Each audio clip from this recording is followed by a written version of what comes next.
Hello, Internet, and welcome once again to the Free-to-Play cast, brought to you by MMOBomb.com, your home for all things free-to-play related. This is episode 295. I'm Mike Byrne, aka magicman, and we're recording on the 29th. You're watching it on the 29th. And we've got, we're going to take a look at some things that have changed for Guild Wars 2 post-layoffs. We've got some rapid-fire fun news, and then, seriously, I'm not even sure what these comments mean anymore from certain companies. So we'll take a look at that, too. Joining me with my clogged head coldness here, Mr. Jason Winter. How are you, sir? Not clogged cold head. Hey, good for you. Self. Good for you. I'm jealous. Okay. Yeah. I'm jelly. Also, I'm sure it'll happen to me eventually, and then I'll be jealous of you. So True. Well, I mean, unless I'm dead by that time, then there's no need to be jealous of me. that's a heck of a head cold. Then. Yes. My left eye is going to water throughout the show, and I apologize for that. I'm going to use my small camera shot for me as much as possible, because I know I hate looking at somebody that has a cold, right? Also on the line, Ms. Gwendolyn Bowers. What's up, Q? So you mean you don't envy the dead sometimes? I mean, they have no bills. All of their responsibilities are shuffled off to whatever poor sucker they left behind. Yeah, I mean, that is true, but then I would not be able to play the Final Fantasy XIV expansion when it comes out in July. 6 of one, half dozen of the other. I don't know. Let's get started with the news. All right, so first up, ArenaNet, obviously, about a month ago, had some bad news, and by God, they haven't been the only ones. I mean, we saw Blizzard, and most recently we saw EA lay off a bunch of people. Obviously, we hope all of those people land on their feet. Those situations suck. Been there, done that, don't want to do it again. But since ArenaNet's round of layoffs and, arguably a stagnant at best financial report, we've seen a little bit of news about where Guild Wars is kind of heading on some things, and I just wanted to bring us all together and talk about which of these are good, which of these are bad, do we think they will help, where do we see Guild Wars 2 going in the future here? We already know the big piece was that they blatantly just came out and said, look, development's going to suffer. Things are going to be a little bit later. Things are going to take a little bit longer. And we all on this cast appreciated the honesty of that rather than no, everything's fine. These people, they weren't doing anything. We laid off a third of our company. It's fine. Right. It's totally fine. So we did appreciate that. On the heels of that layoff announcement, the Warclaw packages, the Warclaw skins, were delayed initially. The launch of those skins. The Warclaw itself, actually. The Warclaw mount itself. Yeah, you're right. Sorry. Those skins did come out, but maybe not in a way that was the best PR for a company that had just gone through some layoffs, Jason. I mean, the fact that it was a week later that they then first off they implement them, or they implement the Warclaw, or they do a preview of it about 2 weeks before all that stuff goes down. Everyone's like, oh yeah, new mount, awesome. Then the layoffs happen, and like, oh, we're sad. Hey, the Warclaw's gonna be delayed a little bit. The Warclaw comes out, everyone's like, hey, yeah, new mount, fun.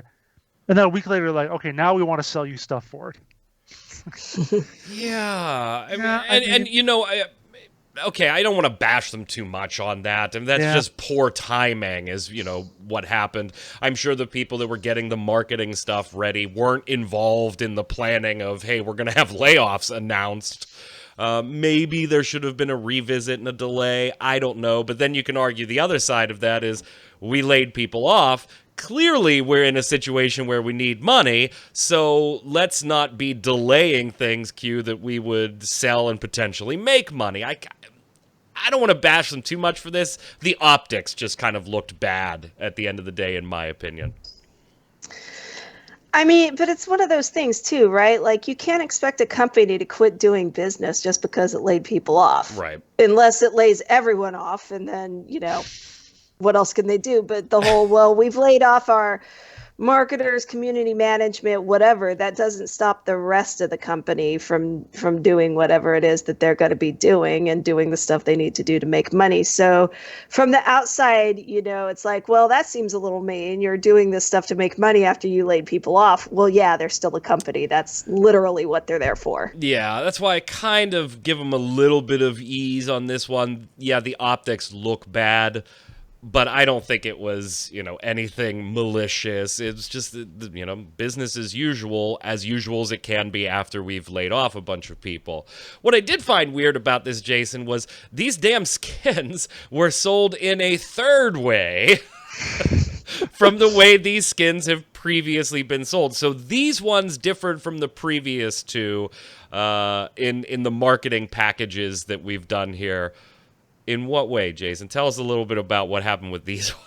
So the first time they offered mount skins, that was the gamble boxes basically, and Which everybody hated. Yeah, everybody really hated them. And then the second time they did, what did they do? Let's see.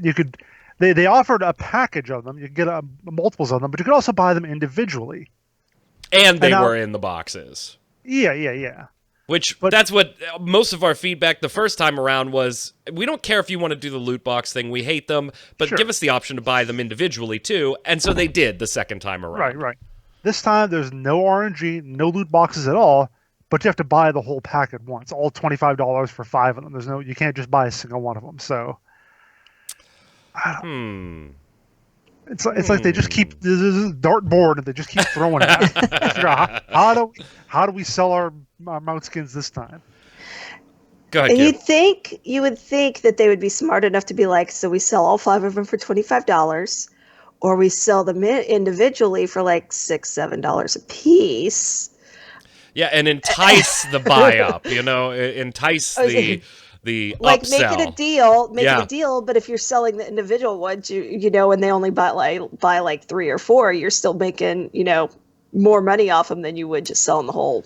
So let me ask you two along those lines. Have you ever bought a package in a game that was more than you wanted to pay initially, but there was one thing in that package or bundle that you just absolutely had to have for your character? Like, Jason, have you run into a situation where you look at these 5 skins and you go, damn, 2 of them are badass. I really, really want them.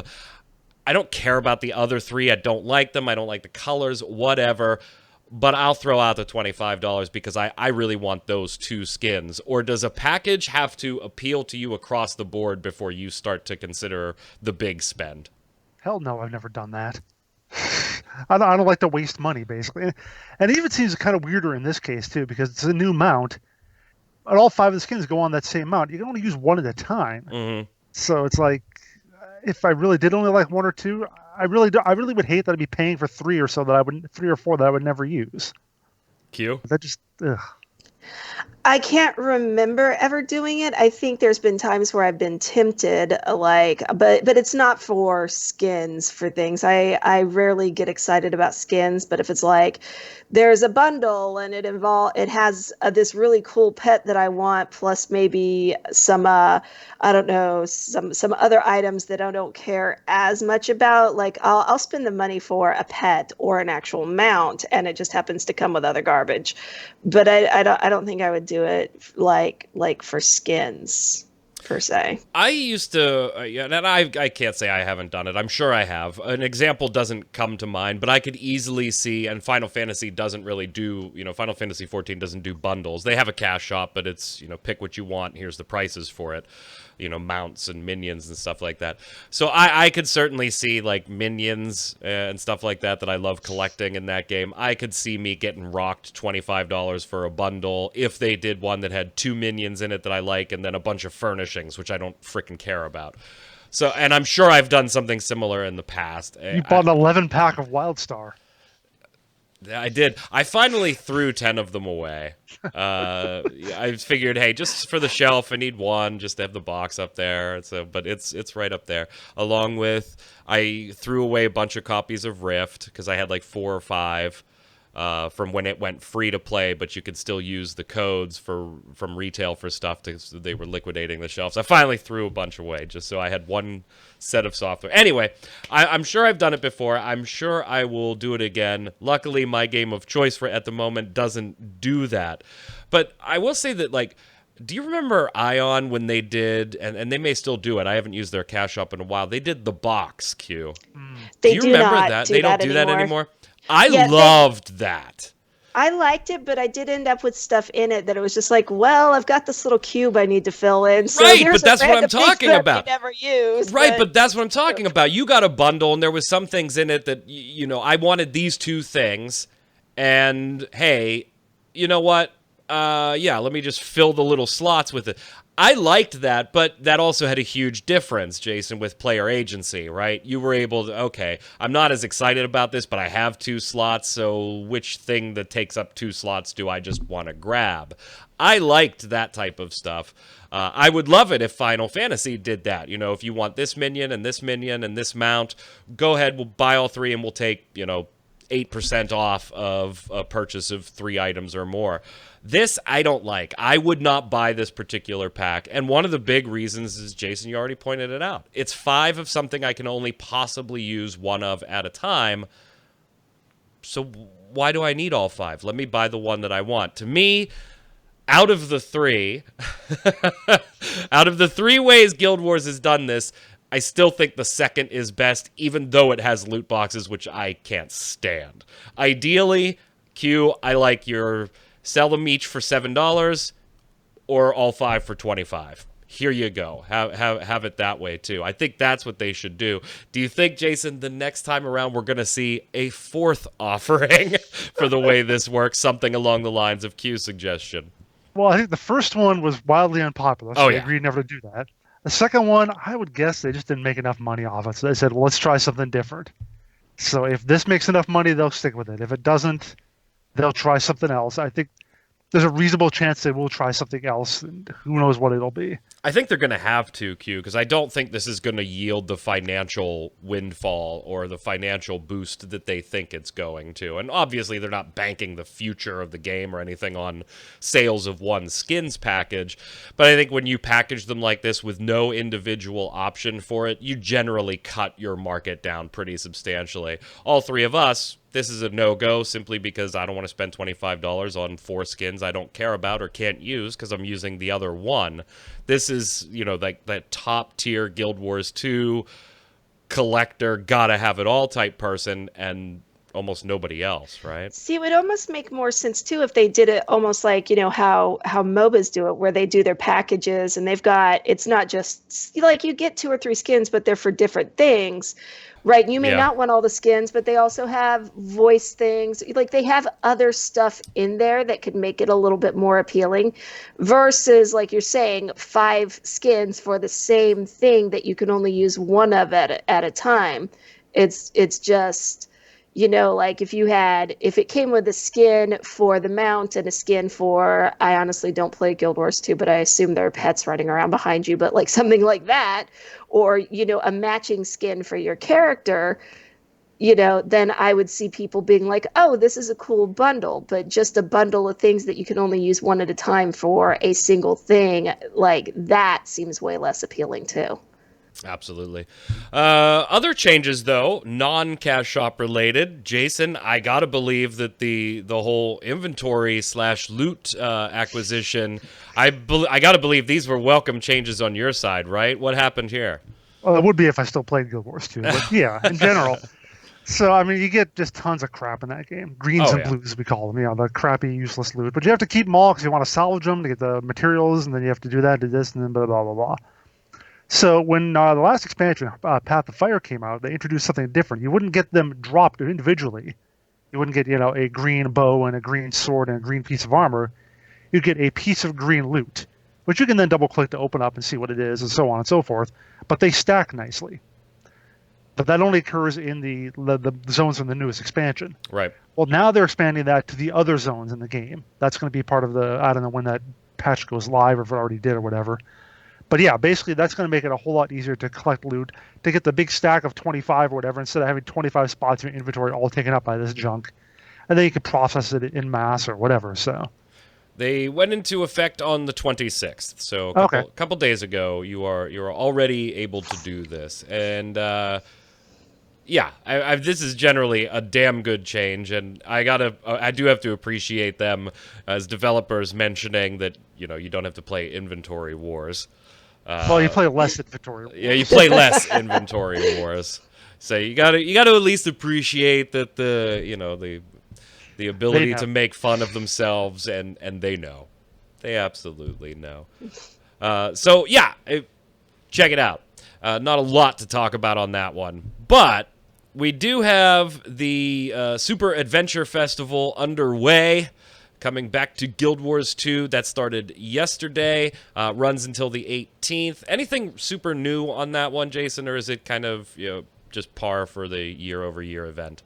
Apparently, yeah. I mean, they've added a new racing event in there against Gordon the Racing Choya, which okay, yeah. So that's new, and I think that people have been talking about some new level or something. Again, I've only kind of like barely following it on the periphery, but having not been in there for a while, maybe something I'll check out at some point. I've been meaning to think I'm going to get back into Guild Wars 2 just for a little bit, just to unlock the latest story chapter, which I haven't done yet, which they haven't announced the new one yet. Which is a little strange. I mean, granted, yeah, the layoffs and whatever, and Christmas break and so on, but they should be getting about to that point. So, I don't know. The big part of this, I think, though, is their welcome back event, and I think this is really important to take a good look at right after a round of layoffs, right? Because we laid people off. We're trying to get some money flowing in here with some different things, and we need to do some player acquisition. And so I always like looking at games that have been well established, 3 years, 5 years, 8 years, hell, EverQuest 20 years, and the different things that they do, not only to support the people that still play it and have supported the game for a long time, but also those, hey, Mike, we know you have the game, we know you have the expansion, you haven't played, therefore we're not getting money from you. Why don't you come back and check it out? And so all three of us know from our Game Breaker days, Ruby Bear kind of teed off the Welcome Back initiative to bring players back to the game, and it started with 50% off Path of Fire. So if you don't have Path of Fire, I mean, this makes it, what, like, it's got to be like $10 now? 10, 20, 50? I think it's 40 was the base. It's still 40 for the base. If you use the code GW2 Welcome Back, no spaces, GW2 Welcome Back, you can get that until April 1st.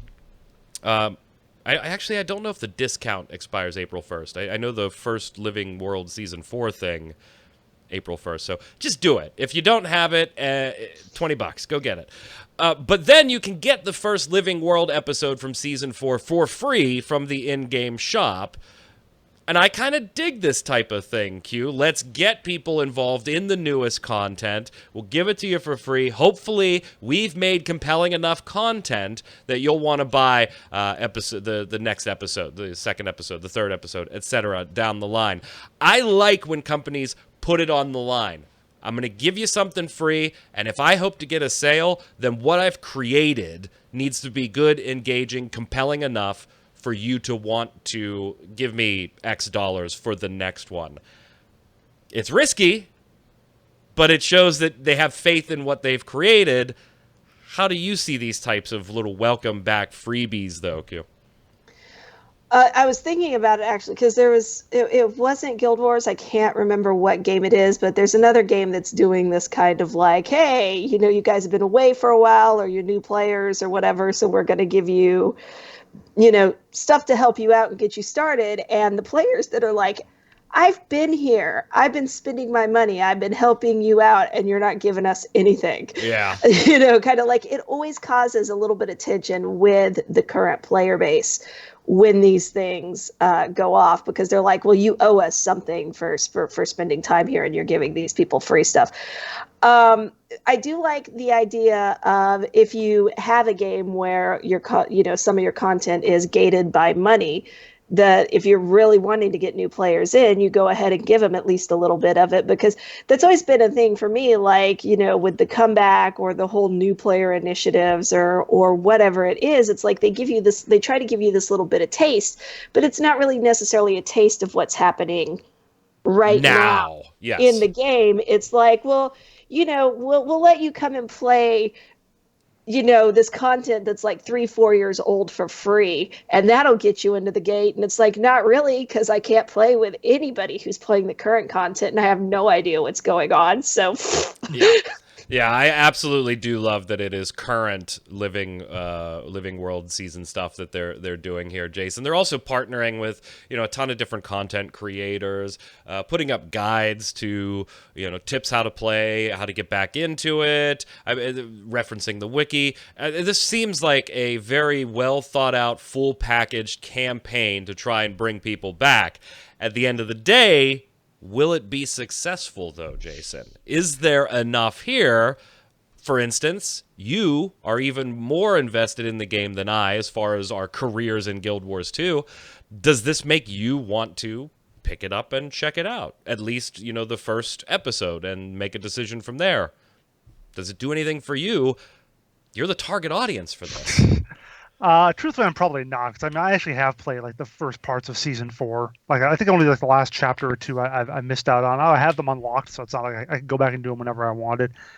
And also I have Path to Fire, so I feel like this is more for people who are like, this game is like 7 years old now, so 6, something like that. I think it's more for people who quit before Path of Fire. So if you were one of those people who did it back then and want to think about coming back now, yeah, it probably is a good thing. You got the cheaper price. You got the ability to unlock this stuff for free. I think this is a multi-week celebration, so I don't doubt they're going to have the other story chapters available for free later. Because up to 4 now, I think, in season 4, something like that. So I think that they're going to keep doing that week after week. This is only the first week of it. And yeah, if I was one of those people who had stopped playing like 2 or 3 years ago, yeah, this might be enough to get me back in. But for someone who's just kind of recent like me, it's like, I've already seen this stuff. It's pretty recent. Nothing's really changed since then, so I don't think it's going to be a big deal for me. Fair enough. Let us know in the comments below if you were a Guild Wars 2 player, and is this type of campaign enough to make you pick it up, at least for a little while, and check some things out, and possibly make a purchase. We'll be interested in your opinions. Let's move on to some... I'd actually be interested just in general for people that whenever any company has done a comeback, welcome back thing, have you ever done it for any game, right? I'm sort of curious about that. Unless that's your question of the week and I already just spoiled it. No. Question of the week is about April Fools. So you feel free to answer Jason's question of the week and the show's question of the week in the comments below. All right, let's go on to some rapid fire, because it is interesting, speaking of selling things and loot boxes, that on the PTR for Heroes of the Storm, you can't buy loot boxes for real money anymore, which I think all of us initially look at and go, awesome. Great. But Jason, you speculated in the piece that might not be just the great, excuse me, a hiccup there, that might just not be great for that to have immediately happened like that. So you're stuffed up and you got hiccups. Any other health problems? You got the Black Plague or anything? Getting a drink. I'm probably dying. Whatever. Right, yeah, I mean, it's like, isn't that like the main way games make money these days, with loot boxes? So it's like, if you're removing the ability to purchase those, what does that mean? Usually you see that in games where, like, after they said, we've ceased development on the game, so we're immediately not allowing any more purchases from the shop. And I imagine you can still buy other things from the shop and so forth. Oh, yeah. To give up loot boxes, that's got to be a sign of, well, we just don't give a crap anymore. See, I don't know. I mean, and it is hard to argue with you given the latest HOTS news, stuff, the esports stuff being, just destroyed and things like that, and development slowing down on it and to a crawl. So yeah, it's hard not to take that impression. I will say that James commented on the site, and James sounds like they play a bit more often. They changed how loot boxes work. Before, the only way to obtain a skin you wanted was to buy loot boxes and hope you lucked out. So true frickin' loot box. Now you can directly buy the skins you want for gems, so purchasing loot boxes for real money doesn't make sense anymore. And the sales figures would probably have shown this, hence the news. For those that don't buy gems, they can still earn those loot boxes in-game from leveling up. So from James's perspective, Q, it's not so much that, you know, the game is winding down. James's take on it is more of a, well, the primary driver for cash to loot box sales was removed a little while ago, and you could buy the items directly and individually now, so they're not making as much money on the loot boxes, so there's no real reason to have that barrier for a loot box to even be there. That's kind of James's argument. What do you think?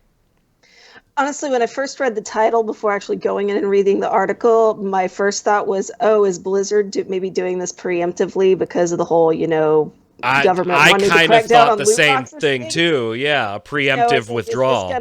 Is this gonna roll into their other stuff? But I mean, Jason, may have a really good point about it. But the other thing is from what James said, it sounds like they might have just looked at other MOBAs and went, oh, well, this is the way other MOBAs are doing it, and they're making, good money off of, just letting people buy the skins they want for the characters they have, or, whatever. So it might have just been one of those things that ends up being financially better to just be like, and we've been saying it for a long time, right? Just let us buy the items we want. I would spend so much more money in your shop if you just let me buy exactly what I want. Agree. Could Jason, they actually be listening to customers? Oh my god! I think at the end of the day, any headline that reads "loot boxes can't be bought for cash" is a good headline, no matter what the reason, in my opinion. Unless it is the announcement that comes alongside game is shutting down. Well, I mean, even then, all right, one less loot box to be able to buy. Wow. Q, a game that you and I are kind of watching and hoping won't totally just suck and be absolutely disappointing, and Jason believes will do exactly that, is Ascent Infinite Realm, or Air, and we still don't know if this bad boy is going to be free to play or not when it comes, and when it may come, to the West here, but they did a cool little dev preview of their factions this week, so tell us about that. Okay, so this is one of those things that was given to me to write about because of the Air thing, but as far as faction lore stuff, I don't care about that normally until I'm in game. I want to know what features the game is supposed to have. So I wrote it, but I didn't really care. Well, this game has everything if you watch the trailers. I mean, it's just, right. There's nothing this game leaves out if you watch the trailers. But the basic gist of it, there's two primary factions that they discuss, the Vulpin and the Antari. And they have, red blue for Vulpin, red for the Antari, those are their things. And if you go to the site and read it, it's basically, at one point, these were two individual groups that were actually defined by race. Then they got together and created a full empire, the Solum Empire. And then some shit happened and things went awry, and they ended up mostly being divided by territory. So some of what used to be the Vulpin are mixed in, it's a mixed thing now, but they're two separate political factions, more or less. Jason, does this kind of I kind of see, I can hear Jason in my head talking right now, and exactly as he falls asleep, I hear Jason going, so there's two factions that used to get along, and now they don't. Wow. I mean, revolutionary, man. I mean, I could see it, being more interesting as you're playing the game and picking up the story. That's the reason why I don't like. I like discovering this stuff while I'm playing the story part of the game, but them just outlining it for me, it's like, wow, this is like sitting through U.S. history, and I'm already bored. Right. Yeah, it's like you can do this. You can have your two factions that are at war with each other or whatever, but don't announce them with 2 paragraphs on your forums. Have a big freaking reveal about how incredible this is. This is like they didn't even care. I don't know. I'm still looking forward to it, but You know, the hype on this one is vastly tempered I might be looking over the forward to the years of gameplay. like Bless Online and all those Yeah. stuff. I'm looking My forward to the gameplay, but I don't give a shit about the lore. All right, but onto a game that we all were generally pretty positive about then, back when we first got access to it. Dauntless just crossed the 3 million players threshold. Now, first off, I don't actually know what that means, because they did not use the typical PR speak of 3 million registered players, 3 million registered accounts, the concurrent players. Users. They totally avoided everything, and the quote is just, right now, we have about 3 million players. I imagine that we'll easily triple that pretty early on. They're talking about when they move to the Epic Game Store in April. So I gotta believe, Jason, that is 3 million registered users. I don't believe for a second that there are 3 million active Dauntless players, no matter what the concurrent number is. I gotta believe that is registered accounts or registered names.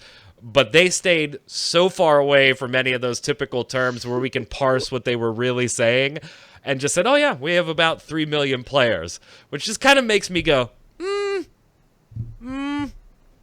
Oh, you know, there's already an article getting ready to go up on Games Industry. We're going to say, well, they got a quarter of the players that WoW did. They had 12 million, right? Because all they used to just crow over Final Fantasy 14 says they have 14 million. That's more than WoW with its 12 million that they announced once. No. Yeah, but see, even Final Fantasy in their advertisement, it says like registered adventurers. I They think said is the term something that, they use. that was a little different from most of the commentary. I don't remember what it was, but yeah. Yeah, this is total accounts that have ever signed up for the game, clearly. Yeah.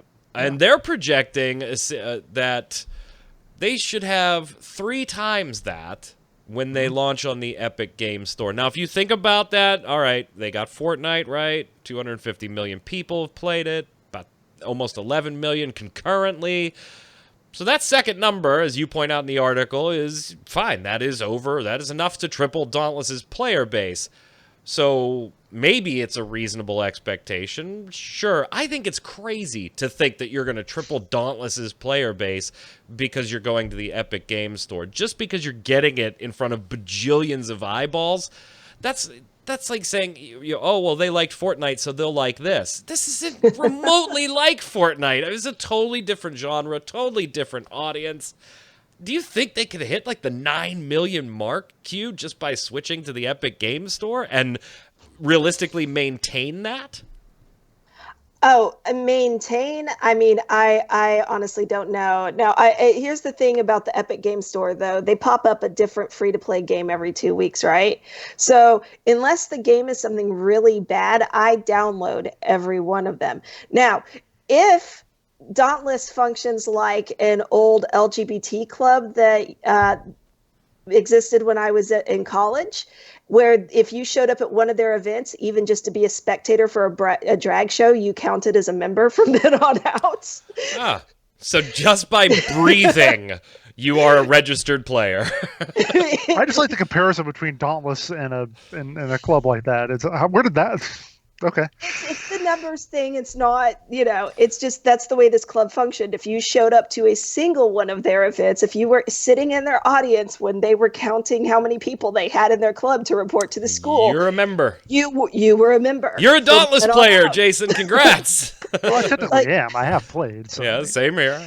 Right. Like all 3 of us have played it. So we obviously count as players. We're just not necessarily current players. Well, the way you're describing it makes it sound like if I look at their store page on the Epic site, right.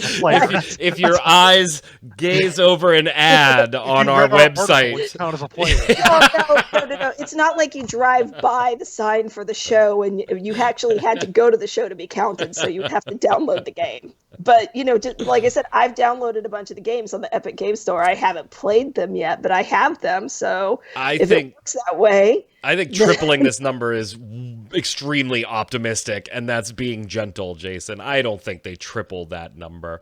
Again, unless they're talking about just registered accounts, okay, maybe, but even then, who cares? Oh, yay, we have 10 million registered accounts. We still only have X thousand playing concurrently. This is a problem. It doesn't matter at the end of the day how many registered accounts you have. Well, it does, because you can't get new players without registering new accounts. There is I'd rather, that, and also maybe board members look at that stuff differently. Well, you've at least got like, although too, then it becomes, well, how much money are these people Right. spending? Well, then it becomes the average revenue per user and the average revenue per paying user and all those types of metrics. Fine. I think Whatever. they absolutely can make it. You do? Yeah, I don't absolutely. think the game Yeah, you has talk about I don't think the game has a draw that big. This is it's a like it or not, it's a niche title, just like Monster Hunter is. right. And maybe the audience is big, but I think the audience that would play this type of thing has already found it and is already messed with it. I think the appeal of this game is that since it's, one, it's got the free to play Monster Hunter thing going on, and it already attracted all of those players that were going to be attracted for that. But the things that the really good thing, it's the same appeal that actually Fortnite has, and any of those games, is you can pop in, do a few things, and not feel like you're having to work or anything. You can actually just sit down and play a session, 15 to 30-minute session, and then go on about your business, or hop back into Fortnite, or whatever it was that you downloaded the Epic Game Store for in the first place. So there's that benefit. Go ahead, Jason. Sorry, I've just been trying here. See, I don't agree with you that it's all been done, that everyone is seeing it. Because there was something, I don't remember what game it was, but something that was shutting down a while back. Maybe it was Nosgoth or something like that. And I was like, I posted something on Twitter saying, oh, this is shutting down. And like, I got 3 or 4 people saying, I didn't know this existed. And you're right, it is a niche game. And all right now, it only exists on their launcher. Maybe it's on Steam, I don't know. The fact that we are going to get it in front of 200 million eyeballs or whatever and even if a lot of them don't want it, or if the 11 million people playing Fortnite don't want it, I think they are exposing it to a much larger audience than they previously had. A lot of them have probably never heard of it, or heard of it very shortly, but now that it's there and you just click a little button to get going on it, I think that's a bigger thing than we're going to realize. We'll see. I think the console launches are going to be bigger for the player numbers than just simply switching to the Epic Game Store, but we'll keep our eye on it for a meaningless stat at the end of the day. Sure. In other news, we got some Torchlight info. So we did our kind of alpha review, and obviously we'll probably revisit that later as more and more gets put into that game. But we did see that we're getting a contract system, and this was kind of like their version of a battle pass, right, Q? Battle pass / the seasons from Path of Exile kind of thing. It's they don't want it to be like a true like Fortnite or whatever battle pass, but they did say that they're inspired by that. But they also said, mention like Path of Exile seasons and how they do things and everything else. So it's a blend. Yeah, I mean, you can get from some free stuff. There's a free version. To be honest, I really didn't care about this at all. Because I generally don't care about this type of stuff, Jason. I don't buy battle passes or anything like that. But there's a free version, and it's not required, so no harm, no foul, maybe, in my book. If you want to avoid it, go ahead. If you want to shell out some money for them, go ahead. Yeah, I mean, it feels like any sort of like loot XP is how I'd call it. Like SWTOR did that with their thing a while back, and it's just like that. As you play, you'll get more stuff, and I guess you can just spend money. Other games might let you spend money to get plus 50% of your rate. This will be spend money to get more stuff otherwise. So, it's what it is. I do kind of agree with one of the comments that's on the website that I think this game is gonna. I think this game thinks it has more time to evolve than it probably does. And I can't decide if they've just let people in too early. And that's going to make people think that, my God, is this game ever going to launch? Or if they honestly just, hey, this was their plan and it'll take this and this and this months and this many years. I feel like Torchlight's really got to start picking it up here. I don't know how long you can run this technical alpha before it's like, okay, where are the additional classes? Where are the inventory changes? I don't know. And there's so much in that game that I want to see changed, like we talked about inventory management and things like that on the last show, that I don't even know how they made it this far without somebody on the team saying certain things like this doesn't work. We need to redo this a little bit. I think this game being under Perfect World Entertainment might not have as much time as they think they do, Jason. It has me a little concerned. Am I just nuts? I looked back and it was announced in August, so like 7.5 months ago, and people are already saying it's taken too long. It's like, No, I'm not. Come on. I'm not saying it's taking too long to where they're at right now. I'm looking more towards this is still in my mind a year from launch, if not more, in certain aspects. Okay. And how long do you expect the alpha players that paid money and stuff? Like, I would never buy, even if I was into battle passes and stuff, I wouldn't buy this right now. There's just not enough there to keep me interested. Well, yet. the good news is you're not buying the battle pass. Both For of the them testing are free. phase. Right. Both of them are free in alpha. But also, from what they were saying on the battle passes, it like the second one is more stuff, but there's some stuff that you can only get through the free version, and it's the some of the better quality stuff. Like you can only get it that way. You can't get it through the paid version, and some of the paid version stuff is actually duplicates of the free version stuff. So they're it's kind of like if you want to pay some money to get some extra stuff, you can, but it's not even important to this system that you pay the money in the first place. I just have concerns that this is going to either get way drawn out to the point that by the time the game launches, everybody's that's ever wanted to touch it has already touched it and made a decision, rightly or wrongly, based on when they touched it, or the pressure's going to start coming on this team that stuff is going to start happening too fast to the game's detriment, like we've seen with other games. Bless Online is a big example in my head of, hey, shit started going bad fast because they ran out of time with that what was they like 6 thought years they had. ago. Right. I know. I'm talking about years ago, back in like the Russia stuff and Sure. on those servers. Not even when it came west. So I don't know. I just have concerns, and maybe I'm nuts. That's fine. I'll be nuts. Jason, this last one in the rapid fire is totally you and your flame shooting ducks. What the hell? What the hell's going on? It's the April Fool's mode in Crossout, which I haven't played since like it launched, but still, I might get back in because you can play as a flame-throwing duck. Okay. It's random. You get into the mode where you can do like random vehicles, whatever crazy stuff the community has put in. And I remember even looking when I was like in the beta. I looked at the gallery or whatever of other vehicles that people had made. People are crazy. That's all I gotta say. People are crazy. Put out there. People be nuts. You know what this reminds me of looking at the picture? It's like a cross between K9 from Doctor Who and what is it, Crow, I think, from MST3K. From Mystery Science Theater. It's kind of like Crow. Like that's what it makes me think of, just the eyes, but it looks like K9's body. Hey, I gotta pull it up now. The eyes definitely Crow from Mystery Science Theater. That's a good call. Are those Q. actual like ducks or something? It kind of looks like they're like little duck people things. I don't know. Boy. Yes, they are. They're rubber duckies. Yeah. Oh, the eyes? Yes, Yeah. the eyes are rubber Look at that, duckies. they got Oh beaks my and everything. god, that's awesome. Bring the picture back up. Bring it back up. Yeah, I'm bringing up a Zoom bigger in on the version of eyes. it. Yeah, just Those are rubber duckies. Oh my god, that's awesome. That is awesome. They're rubber duckies. Son of a... Oh, god, I'm going to have to play cross out.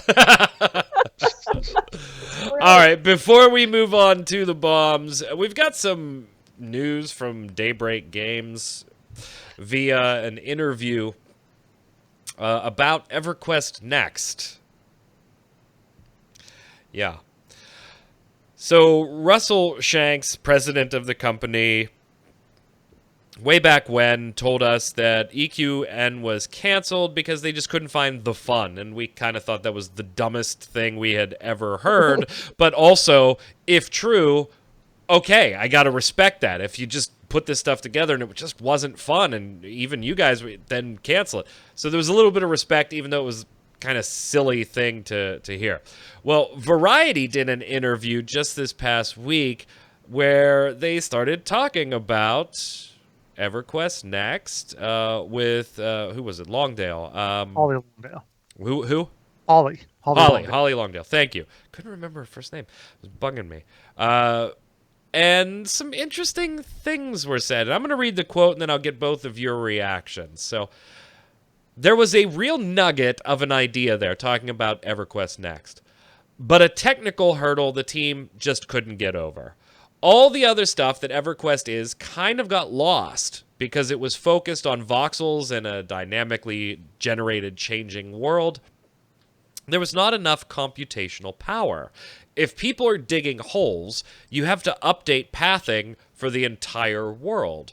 And this comment by itself, Jason, doesn't surprise me. It was ambitious, what we were seeing with EQ Next at the time. We all knew it was ambitious with the dynamic world, the changing, the voxels, the AI in particular, which was they made a big deal about, the AI against you. We knew this was ambitious and that they were going to have to do a lot of things like updating pathing for the entire world there.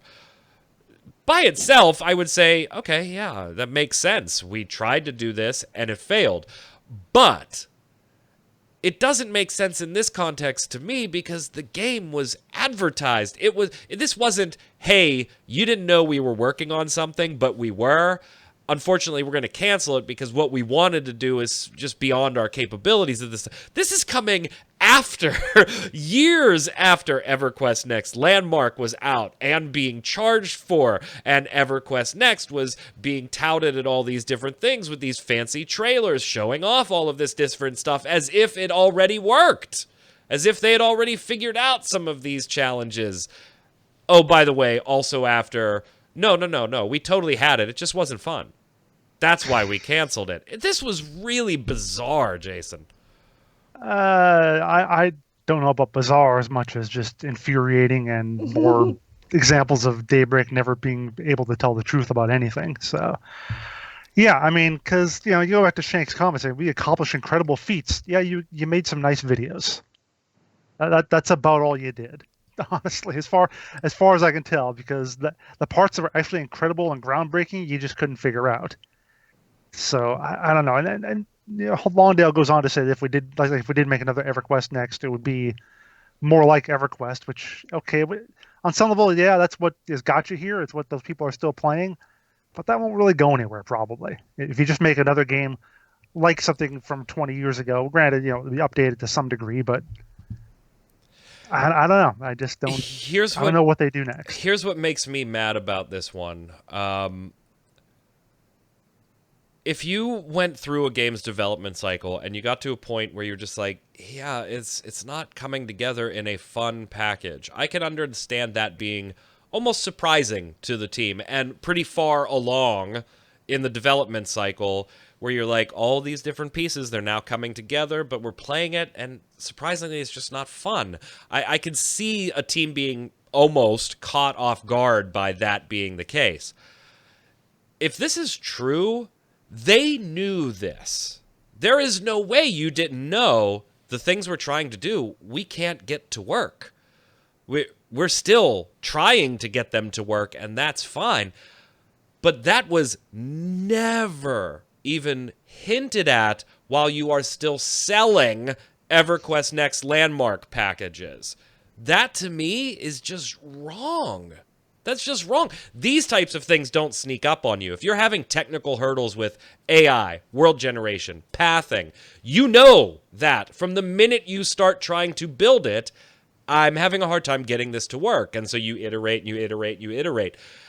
It's not like it worked for a long time and then all of a sudden broke and you were surprised. It never worked. And you were still selling for cash the other things, Q. That bothers me a little bit.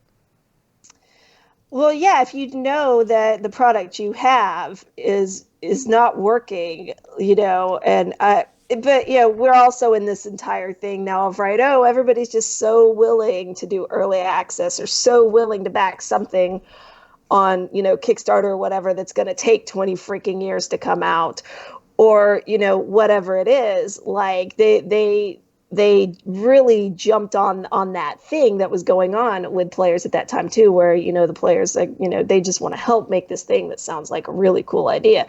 Honestly, the whole, it wasn't fun thing actually annoyed me when I heard it, because to me, and I could see what you're saying, like the individual pieces, and then when you put it together, you figure out that all the pieces aren't fun together. But to me, part of your job as a game developer is to literally make fun. And like this is, and it's I'm not saying it's easy, but you have to be able to know to go in and go, well, these two things don't work together in a fun way, so maybe we should cut this Right. thing, or whatever. And like, this thing was really fun, this thing not so much, so we just don't need this thing. We'll use that on, for something else, maybe an asset for something else. But so I never bought the whole "this isn't fun" thing to begin with, because it just seemed like such a cop out. Oh, we couldn't figure out how to make something fun, and that's literally what we do for a living. Like, but yeah, as far as like the charging people for it, and that's the other thing too. If you're going to be mad about them charging for technical stuff not working, they literally were charging people for a product that at the time they decided to cut it in the first place, they said wasn't fun. Jason, maybe So- I'm being overly mean here on this one, and maybe I am. I want to believe. First off, line level employees at Daybreak, these aren't the people that I'm talking about. They're hardworking people, the designers, the developers, the storytellers. I'm talking about like the upper echelon of the pyramid at Daybreak. These types of things would absolutely be their decision. So, the standard staff at Daybreak, this is by no means directed at you. But maybe I'm being overly mean, but I don't think so. I mean, yes, I get that there would be a sense of, we're going to figure it out, so it's going to be okay. We've just got to figure this out. But at some point, while you still have a cash register ringing, you've got to come to the realization of we can't get it to work. We can't get it to do what we want it to do, despite the fact that we've shown 7 different videos that it's totally working already. The issue is too, I think they came out, or at least came out with Landmark and started selling it at peak early access days. Oh yeah. Like 3 years before, that wasn't a big thing, and now here we are, like 3 years later, and people are really shying off it or whatever. But they hit it just the right moment when everyone was willing to fling money at anything for any reason. And if they hadn't done that, maybe it would have been better. Maybe they wouldn't have. And this had the name EverQuest on it. Sure, I mean, sure. that certainly helped But for the even putting all easy that- money fling. Yeah. But I mean, yeah, if this had happened, like I said, 3 or 4 years before, or if it was happening today, I think it would be a lot different. I think they wouldn't have relied on that so much, because that's what early access is. It's, let's make a bunch of promises. Hopefully, we'll figure out how to fix it all later. So, I think that was the problem, that they just got just at the right moment. Maybe got a little greedy on it. But as we know, they were also in the process of losing a lot of money and going to get themselves sold and so forth. So they definitely wanted that money, ASAP. And it just didn't work out for them. Well, I could see them too on the early access thing, if you account for good intentions and all that jazz, that once they started getting the money, and and people were really willing to throw money at them like that they started going, oh, well, we're getting this money, we have to make it work now. So they just rolled it out to the point they ran into the wall. Yeah, put yourself in your own catch-22 that you've created for yourself. We'll figure it out, and then, oh my God, we have to figure it out now. Yeah. Good point, Q. All right, let's slide over to the weekly bombs. I'll go first. I got an A bomb to the shutting down of Dragon Nest in the EU. It sucks when any game closes, but you gotta also acknowledge the game was pretty badly mismanaged there, and a lot of pay-to-win shit from the feedback my EU friends have given me. So maybe it's for the best that one shut down. Q. All right, so this is actually in relation to a buy to play single player game that's coming out at some point, but the developer, the game is Cthulhu Lovecraftian story based. And so the developers decided that a really great marketing tactic is to make it so that instead of when you go online and see all the really depressing political news, all our leaders are now Lovecraftian deities. And it just makes me happy for some stupidly ridiculous reason. You mean they aren't? So, well, so yeah, he's showing like right. That's actually kind of amazing. It's just a small change, but it's something that made my day a little bit brighter. Go ahead, Jason. I was terrible and couldn't think of a bomb for this week, so I'm just going to kind of scroll through my Twitter and see if there's anything that really interests me. Oh, yeah. I'll give a dub bomb to Grant. Grant is an image that came by of a supermarket and says Grant ordered too many fries sale. Yeah. So dub bomb to Grant because fries are awesome. Hey, speaking of images, did we ever hear back from Wargaming? Oh, that. Regarding the email you sent them about an image that they're stupid oh, for using. that. GDC? Yeah. No, I haven't actually. No. Yeah, let's poke them. I'll give them an A bomb too. That was For bad stupid. choices. Yeah, that was stupid, and yeah. you knew it was stupid.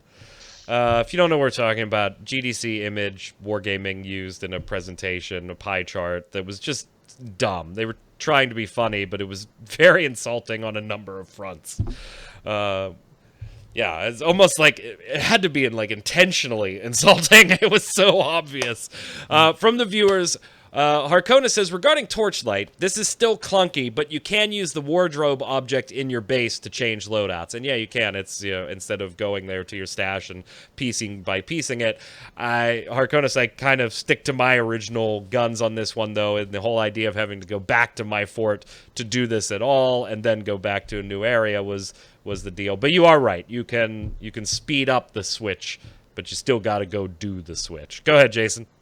Kenny Vanasco says, Q, there's a free program called Flux that will do the same thing, so you don't have to remember to wear those glasses. Talking about changing your monitor for those gunner lenses you had last week. Yeah, which are sitting over here right now because reflections. Go ahead, Q. Pelletu Koyo TV, good point on BFE Firestorm should go free now and not after the spark is settled down. Absolutely It's agree. usually when it goes free to play, though, is after the spark is done. Right. So we had feedback, but no bombs. What the hell's wrong with you people? Put your weekly bombs in there. They were just like me. This have a is bomb only this 5 episodes away from being 300. You think we all would have figured out how this works by now? Question. Well, do we need to put up the poster again? Yes. We can't do our jobs without you. Question of the week last week. Can the Google Stadia be a game streaming, as in playing streaming, game changer? Misfit Rain says, this could change the way games are made. Yes. If one of the options to use this service is an hourly rate, which more likely will be used more by clicking on the Play Now button when watching a streamer. I'm sure the devs will add a lot more busy work in the game, so people will have lots to do, playable loot boxes, and keep throwing a couple bucks at this to get more achievements, or whatever they're aiming for. Which makes me think they're going to try and make YouTube streaming compete with Twitch by doing a content creator thing like Epic. Click Play Now, streamer gets a cut, creator gets a cut. The Stadia is a good starting tool for that. That is frightening. That is absolutely frightening, Misfit. Don't do that to me. Now I just see the Google Stadia holding dollars under my bed while I'm sleeping. This scares the shit out of me. Go ahead, Jason.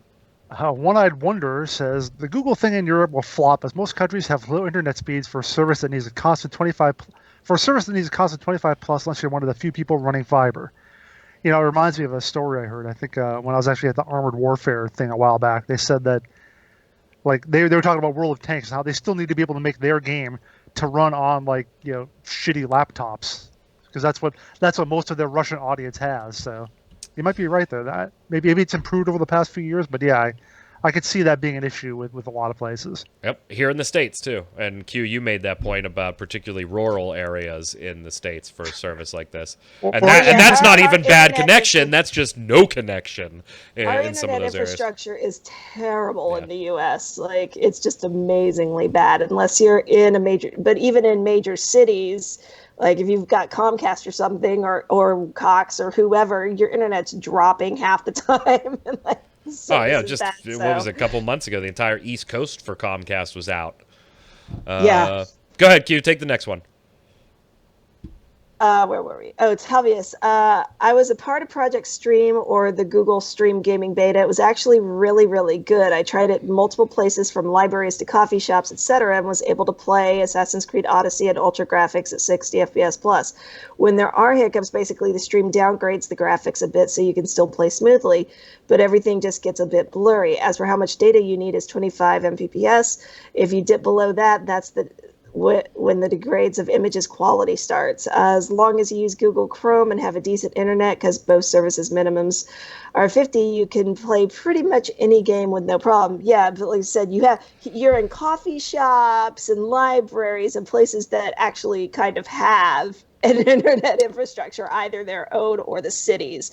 You get anywhere outside and you're screwed. Talavis, that was super, super good feedback. I'm so glad that you chimed in with that type of information, having actually gotten your hands on some of this technology and messed around with it. So I absolutely appreciate the post. Thank you so much for that. To me, it sounded kind of like what Netflix does, Jason, right? When you're watching something and it blips on the connection a little bit and it just gets blurry for a second or two and then it gets the connection back. And I was like, would I like that in a video game? I'm okay with it on Netflix, but would I be okay with that on a video game? I don't know. I'd have to see. But Talavis, thank you so much for that. Especially if it's some sort of fast-moving shooter, you know? Right.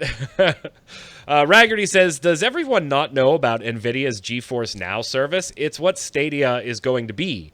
It works fine, still bumps here and there with dips in resolutions, but it's not jarring. Also, since I found out about Vampire the Masquerade Bloodlines 2, it's all I could think about. I want to play it so bad, but I'm also apprehensive about it. Raggerty, you're in the same boat that Q and I are. We're like, yes! Don't suck! So, yeah. Absolutely. Welcome to the bandwagon here. Question of the week this week: what is the best gaming April Fool's prank or in-game event you've ever seen? I don't know. It might be Rubber Duckies for Eyes for me at this point, because that was just fantastic finding that out on this cast. But if somebody's done something better, funnier, whether it was a tweet, an advertisement, something in-game, let us know in the comments below. And, of course, you can answer Jason's question of the week that he gave you above down there as well. But don't forget your weekly bombs. Dub bomb for something good, A bomb for something bad, or just your question for the panel. Until next week, Q, where can everybody find you? Hanging out on Twitter at Quitland. Jace? I just like to mention that I think I also liked when they did the bathtub thing in World of Warships a couple of years ago, when you have rubber duckies around there. Yeah. So I rubber remember duckies, that. rubber duckies are the perfect April Fool's joke. 2 for 2 on Rubber Ducky April Fools. But otherwise, find me on Twitter at Winter Informal, streaming at twitch.tv/JasonWinter. I'm Mike Byrne. You can follow me personally right there on Twitter at MagicMan1, but more importantly, follow at MMOBomb and get tweets about all the latest news, interviews, first look videos, free-to-play cast, free-to-play weekly, giveaways, and so much more. Until next time, gang, stay safe, and we'll see you on the server.